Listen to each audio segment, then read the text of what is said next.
habitante de Nesa, hoy te exijo que no atentes contra la vida de las y los nesatenses.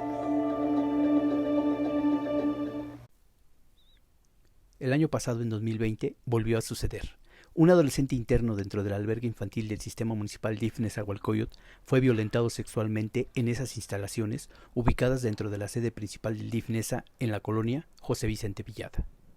De acuerdo con la información disponible, la violencia sexual fue realizada por un par de adolescentes hacia uno de sus compañeros. Tan lamentable hecho aconteció debido a que durante muchas horas no había nanas que cuidaran el interior del albergue, sumándose a ello una ya larga cadena de irregularidades en esa instancia de protección de menores.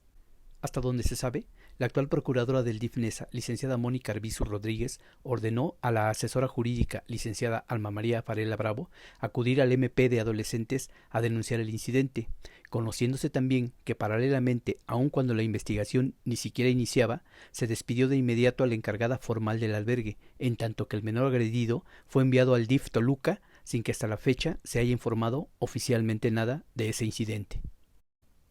Lamentablemente, resalta que nuevamente al menos uno de los perpetradores a su vez se vio involucrado en un ilícito similar anterior sucedido en el mes de octubre del año 2016, cuando 4 menores violaron a uno de sus compañeros igualmente dentro del mismo albergue del DIF Nezahualcóyotl, institución que desde el primer día del año 2016 y hasta este marzo de 2021 es presidido por Carmen de la Rosa Mendoza, actual precandidata del gobierno municipal por el partido Morena,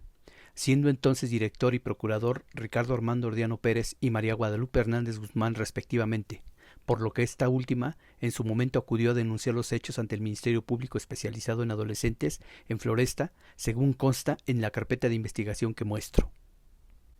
Lo sucedido en ambos casos, según narró una trabajadora que pidió no ser identificada, ha sido hasta la actualidad un misterio bien guardado por todos los directivos del DIF Nesa involucrados, por lo que las investigaciones se han desarrollado en ambos casos de forma muy secreta. Si bien es cierto que por tratarse de delitos, y más cuando son protagonizados por adolescentes, la secrecía es vital, se tiene conocimiento que solo 2 de los 4 adolescentes involucrados en los hechos ese 2016 fueron enviados por mandato judicial a la Escuela Quinta del Bosque en Sinacantepec, luego de ser encontrados responsables de rasgar con un palo el interior del ano de su compañero, en tanto que los otros 2 volvieron al albergue del DIF Nesa, lugar donde se encontraban hasta junio de 2020, cuando ocurrió el nuevo incidente.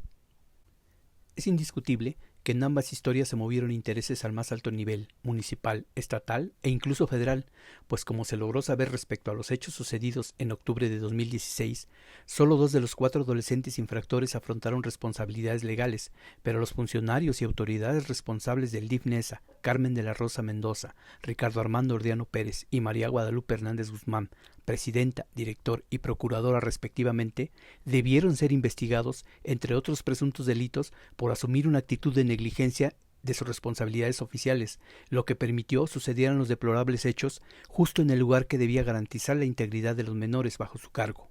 Es evidente entonces por qué se guarda hasta la actualidad el secreto institucional absoluto sobre esos acontecimientos sucedidos en octubre de 2016 y junio del 2020, correspondiendo a la segunda historia a la actual directora del DIF Nesa, María Guadalupe Pérez Hernández. Con respecto a los hechos de octubre de 2016, en su momento, el juez penal de justicia para adolescentes con sede en la Escuela Quinta del Bosque ordenó la reparación del daño a favor de la víctima, consistente, entre otras acciones, en el pago de aproximadamente 750,000 pesos, lo que fue del conocimiento tanto del director como de la presidenta Carmen de la Rosa, quien en su momento, acatando la orden judicial, pidió que esos recursos fueran presupuestados anualmente en el DIF Nesa. Sin embargo, pretextando no saber cómo efectuar ese pago a la víctima, llegado el momento, y que en ese entonces era menor de edad con 17 años y actualmente tendrá 21, hasta este marzo de 2021 no existe la certeza mínima de que la víctima haya recibido el pago por reparación del daño, previa autorización de la presidenta del DIF Nesa, Carmen de la Rosa. Por otro lado, es importante señalar que inadecuadamente, cuando menos en los 3 siguientes años al 2016, anualmente se siguió presupuestando esa misma cantidad de 750,000 pesos bajo el rubro de pago de multas judiciales, sin que tampoco se sepa el destino de esos más de 2 millones de pesos del presupuesto del DIF Nesa.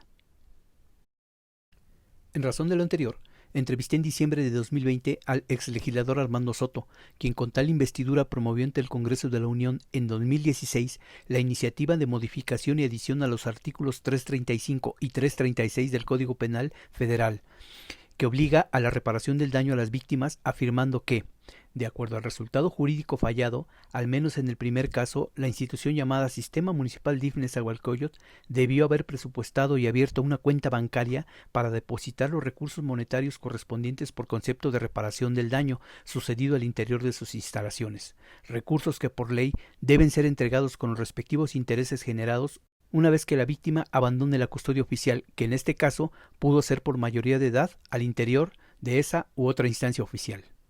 Cuidando por supuesto la identidad de las víctimas, garantizado entre otras en la Ley de los Derechos de Niñas, Niños y Adolescentes del Estado de México, es preciso entonces que el DIF Nezahualcóyotl informe puntualmente a la sociedad si esas cuentas se abrieron, en qué fecha y banco, y si al menos la primera de las víctimas tuvo conocimiento de la existencia y entrega de esa cuenta bancaria de carácter obligatorio a su favor, finalizó categórico el exlegislador federal. Para contextualizar estas dos historias, señalaremos que entre sus 37 países agremiados, la Organización para la Cooperación y el Desarrollo Económico, OCDE, de la que México es socio, otorga a nuestro país el penoso primer lugar en violencia física, abuso sexual y homicidios infantiles. Por su parte, el Instituto Nacional de Estadística, Geografía e Informática, INEGI, señala que por cada 100.000 habitantes, 1.764 niñas, niños y adolescentes de entre 12 y 17 años son violados en México, de los que solo 1 de cada 10 personas realiza una denuncia, contrastando con que, por lo regular, los hechos vienen siendo aceptados y difundidos por las víctimas a partir de los 30 años de edad. Asimismo, en octubre de 2020, el Congreso Federal consideró que el 60% de los responsables de esos hechos se encuentran en el círculo familiar o social, resultando en riesgo permanente más de 5 millones de niñas, niños y adolescentes, por lo que el Poder Legislativo mexicano aprobó modificaciones al Código Penal Federal declarando la imprescriptibilidad de los delitos sexuales contra menores de edad, procediendo, entre otras medidas, la prisión preventiva a quien cometa abuso sexual, feminicidio, desaparición forzada,